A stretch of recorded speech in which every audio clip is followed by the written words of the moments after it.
Assam blog নিউজলৈ আপোনাক মই আদৰণি জনাইছোঁ।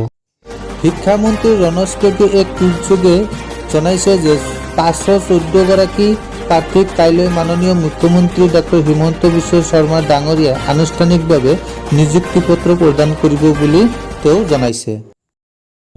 আমাৰ প্ৰতিটো ভিডিঅ' আপুনি চাবলৈ হ'লে আমাৰ চেনেলটো যদি ছাবস্ক্ৰাইব কৰা নাই ছাবস্ক্ৰাইব কৰি ভিডিঅ'টোত লাইক দি বেল আইকনটো বজাই দিব। আহক এতিয়া আমি ভিডিঅ'টোৰ মাজলৈ যাওঁ।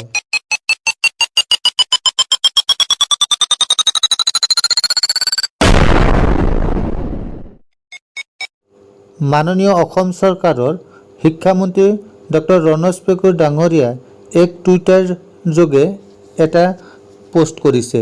পোষ্টত কৈছে তেখেতে যে 1 লাখ চাকৰি প্ৰদানৰ প্ৰতিশ্ৰুতি পূৰণৰ দিশত আন এক গুৰুত্বপূৰ্ণ পদক্ষেপ গ্ৰহণ কৰিছে অসম চৰকাৰে।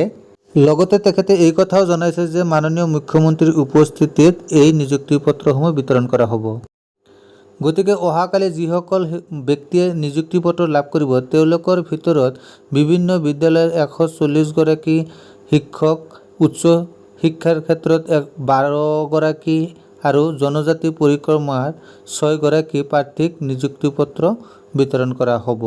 গতিকে যিসকল ব্যক্তিয়ে এই নিযুক্তি পত্ৰ লাভ কৰিব তেওঁলোকক আমাৰ চেনেলৰ জৰিয়তে বহুত শুভকামনা জনাইছোঁ। ভিডিঅ'টো যদি আপোনাৰ ভাল লাগিছে প্লিজ এটা লাইক দি চেনেলটো যদি ছাবস্ক্ৰাইব কৰা নাই ছাবস্ক্ৰাইব কৰিব।